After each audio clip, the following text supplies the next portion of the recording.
지금 이 시각 국회 본회의에 상정된 사법개혁 3법 중에 하나죠. 법 왜곡죄가 상정돼서 필리버스터가 진행 중입니다. 그런데 어제 민주당 지도부가 막판에 내용이 대폭 바뀐 수정안을 내놓으면서 일부 민주당 법사위원들이 강하게 반발했는데요. 그 당사자 중 한 분이죠. 더불어민주당 김영민 의원과 이야기 나눠보겠습니다. 의원님 안녕하세요. 네, 안녕하십니까. 의원님 네. 피곤해 보이세요 좀. 본회의장에서 있다 오셨죠 지금. 예, 맞습니다. 지금 필리버스터 중인가요? 필리버스터 중이고 예. 본회의 대기 오. 하다가 왔죠. 그러면 필리버스터하면 이제 국민의힘 의원만 계속하는 건 아니고 이제 반대 토론도 민주당. 예, 맞습니다. 지금 아마 토론하셨어요? 아니요, 저는 안 했고 예. 이성윤 의원님 지금 토론하고 계신 것까지 제가 보다 왔어요. 그러면은 언제 끝납니까 이거? 아마 오늘 4시 반 이 정도쯤에 토론 종결 표결할 것 같아요. 지금 어떻습니까 분위기는?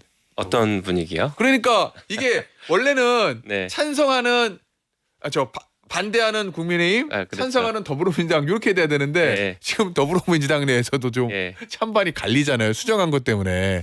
그래서 세 가지 입장들이 좀 나올 것 같아서. 이게 법 왜곡죄 자체를 뭐 더불어민주당 저희 민주당에서 반대하는 사람은 없죠. 뭐 수정안 때문에요? 다만 이제 수정하는 과정과 예. 그 내용이 예. 대폭 후퇴된 거 아니냐에 대한 문제 제기가 있는 거죠. 예. 지금 뭐 그래도 아침인데 의원님들은 많이 좀 앉아 계세요 본회의에? 아니요, 많이 없으세요. 그래요?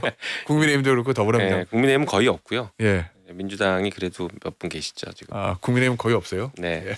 알겠습니다. 네. 아니 오늘 오후 한 4시쯤에 끝날 것이라는 말씀이신데 이 수정안이 있잖아요. 근데 의원님은 굉장히 강하게 반발하셨더라고요. 법사위에서 만들어서 본회의에 가기 직전에 더불어민주당 의원총회에서 마지막에 수정된 거. 근데 네. 사실 이게 처음 있었던 일도 아닌데 법안 막판에 수정되는 게 어제 그렇게 강하게 반발하신 이유는 뭐예요? 이제 두 가지인데 절차적 문제와 내용적 문제라고 말씀드려야 되는데 절차적 문제는 말씀하신 것처럼 바꿀 수도 있죠. 당의 주요 정책은 의총에서 토론해서 바꿀 수 있는데 다만 그 과정에서 해당 상임위를 존중해서 해당 상임위랑 충분히 소통하고 수정안을 해당 상임위와 같이 만들거나 적어도 저희가 동의할 수 있는 수준의 안을 만들어야죠. 그런데 어제 법 왜곡죄는 저희랑 상의가 없었습니다. 저희가 동의를 하고 안 하고의 문제가 아니라 상의를 하고 저희가 의견 제시를 할 기회가 있어야 되는데 그게 박탈이 된 상태에서 매우 이제 기습적으로 처리가 된 거죠.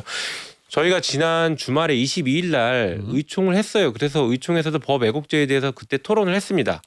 그런데 그때 토론에서도 법사위가 통과시킨 원안 그대로 간다라고 결론을 내렸습니다.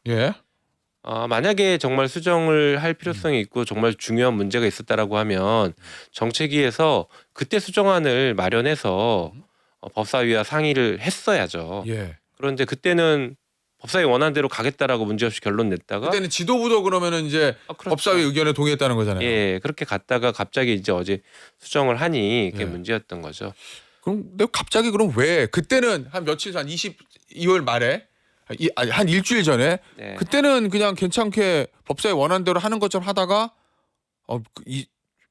어제는 갑자기 입장을 바꾼 거. 그건 왜 그랬다고 보세요? 무슨 이유로? 글쎄요, 그 이제 당 지도부한테 저도 묻고 싶은데 그걸 설명을 제대로 안 해주고 있네요. 아마 그냥 예상컨대 뭐 어제 그제 중심으로 반대와 관련된 이제 기사들이 많이 나왔잖아요. 그래서 그런 반대 여론을 고려해서 수정의 필요성이 있다라고 본 것 같아요. 뭐 그 판단은 저도 존중합니다.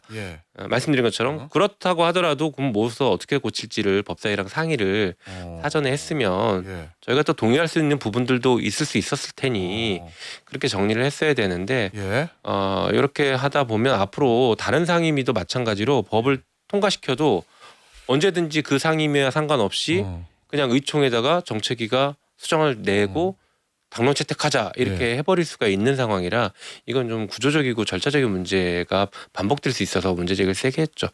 그리고 법 왜곡죄는 사실 아시는 것처럼 노회찬 의원님이 처음에 이제 공론화를 시켰고 물론 법을 통과를 못 시킨 상태에서 제가 21대 국회의원이 되면서 제일 먼저 끌고 나와서 법 왜곡죄를 그때부터 지금까지 끌고 왔던 사람입니다. 그러니 법에 대한 어떤 고민이나 애정도 남달랐던 건데 그것에 대해서 별 상의도 없었다는 게 이게 당이 뭔가를 처리하는 과정이 매우 거칠었다 이런 생각이 드는 거죠. 그러면 근데 만약에 상의했어도 의원님은 수정안을 반대하셨을 거죠? 아니 꼭 그렇지는 않습니다. 그래요? 그러니까 예를 들면 수정안에서 예.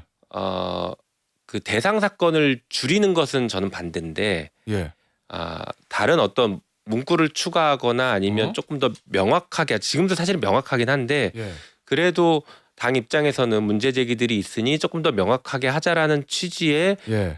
조정하는 것들에 대해서는 동의할 수 있는 부분들이 있습니다. 그래서 어제 저도 의총에서 발언할 때 예. 이런 것들은 저도 사실 개인적으로 동의할 수 있다. 그런데 왜 사전에 논의를 안 해주고 예. 지금 갑자기 당론으로 한다고 하느냐. 그러면 조금 논의하는 거를 조금만 거쳤어도 저는 합의 법사위도 수용할 수 있는 안들이 만들어졌을 수 있다라고 생각됩니다. 예. 그러면 의원님 이제 수정안 중에서 형사 사건에 한해서 축소시킨 거 그거는 반대하시는데 그건 내용적으로는 크게 반대하고 있죠. 그런데 이제 명확성의 원칙을 좀 더 강화하기 위해서 불명확한 조항 좀 드러내고 좀 더 내용 구성 요건 추가하고 그 부분은 방향은 맞다고 보시는 거죠? 그 부분에 대해서는? 그러니까 구성 요건을 사실 아까도 말씀드린 것처럼 지금도 현재는 명확합니다. 예. 오히려 직권남용죄 이런 것들이 더 불명확하죠. 직권을 남용했다. 예. 이거를 어떻게 해석합니까? 직권이라는 것 자체도 어려운 용어고 남용이라는 것도 매우 어렵지 않습니까? 용어가 불명확하고. 그런데 저희는 그런 것들을 더 명확하게 지금 법을 만들었어요. 근데 그럼에도 불구하고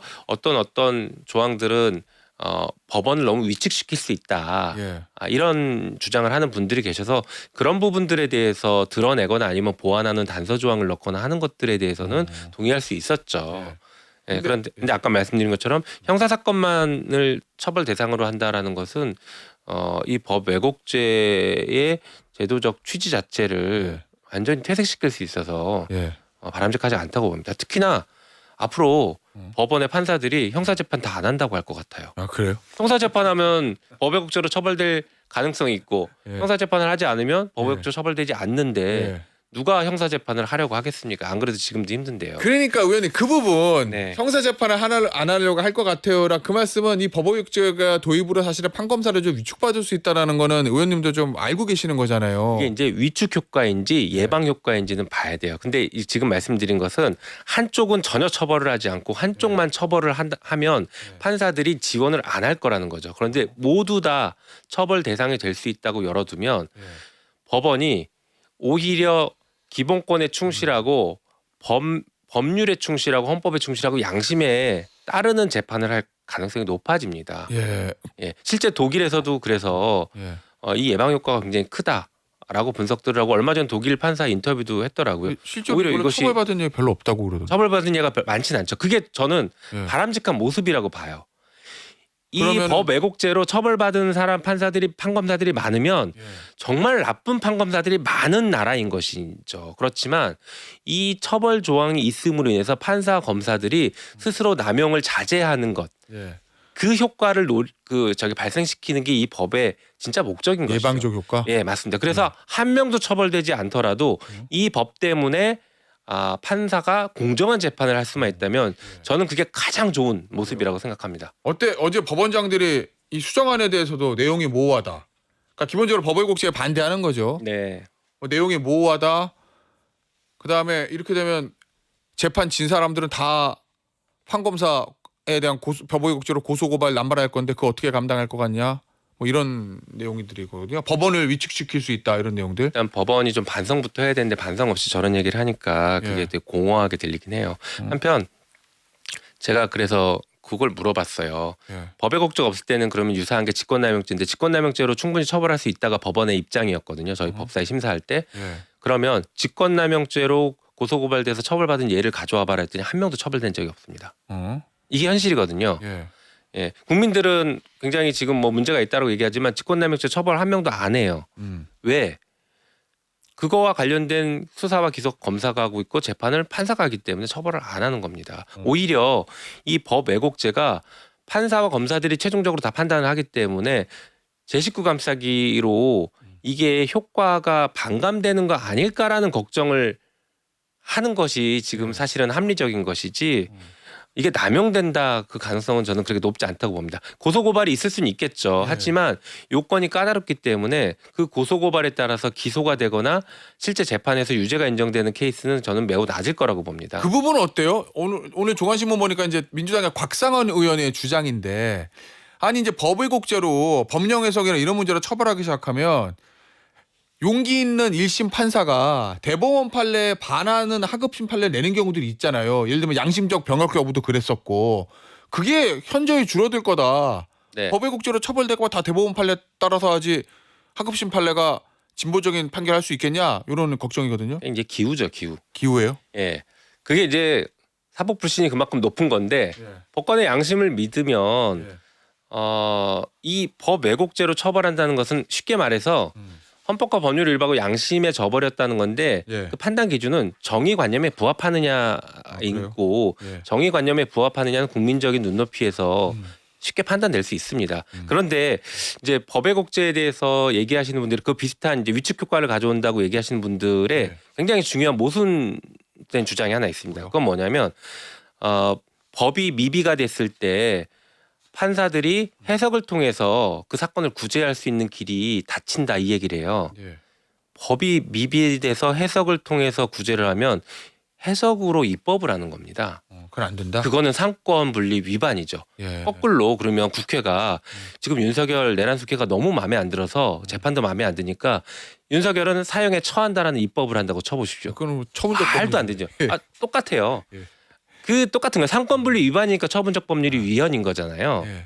마찬가지로 사법부도 법이 없는데 해석을 통해서 법을 입법을 해버리면 그것은 입법권 침해인 거죠. 상권 분립 침해입니다. 그러니 그런 재판은 하면 안 되는 것이죠. 그런데 그걸 주장하는 분들은 그 재판이 너무 중요하고 좋은 재판인 것처럼 잘못 얘기를 하시는 겁니다. 알겠습니다. 어제 의원님 그 말씀도 하셨던데 이 수정안을 일방적으로 당론으로 밀어붙인 당 지도부와 원내대표는 법 왜곡죄 왜곡에 책임지기 바란다. 이거 어떻게 책임져요? 한병도 원내대표하고 지도부. 다시 수정하셔야죠.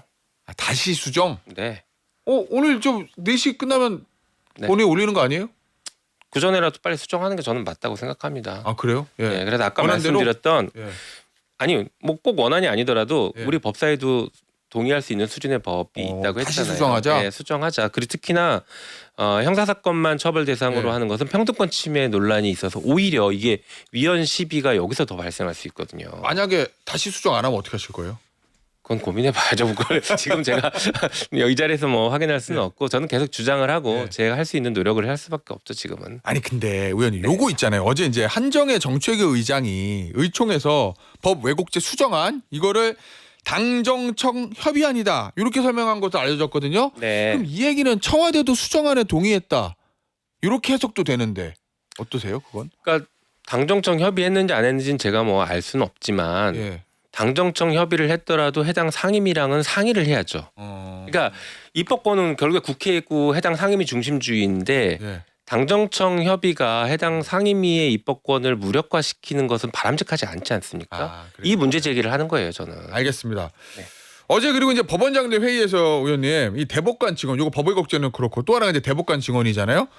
그거는 현재 가능한 게 4명이다. 네. 일단 4명만 추진하자. 이렇게 주장했던데 어떠세요 이 부분은?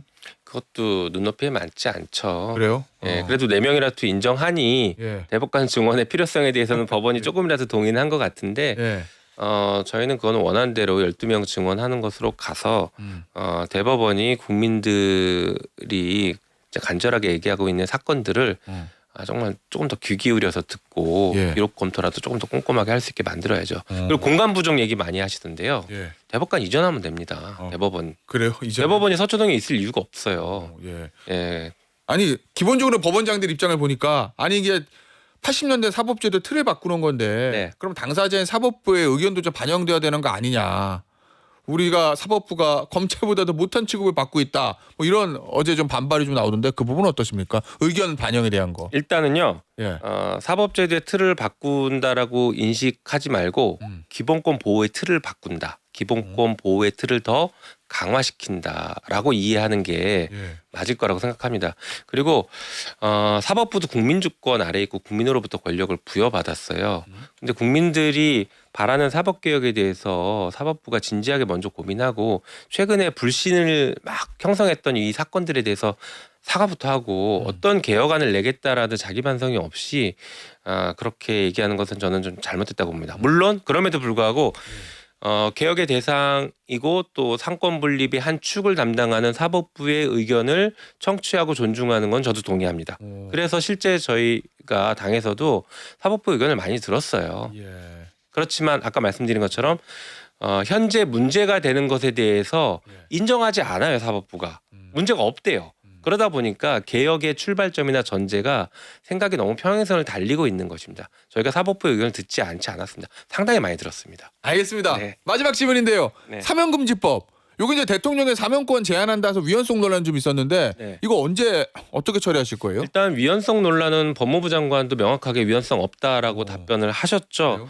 예. 예, 다만 이게 말씀하신 것처럼 이제 대통령의 권한을 제한하는 문제이다 보니까 원내에서 이 내용을 조금 더 보완할 필요 혹은 또 추가할 내용들 이런 것들이 있는지를 검토를 해서 정리를 하자라고 좀 보류를 요청했습니다. 그래서 보류가 돼 있는데 원내랑 소통해서 그거는 일정을 잡을 생각입니다. 알겠습니다. 여기까지 하도록 하겠습니다.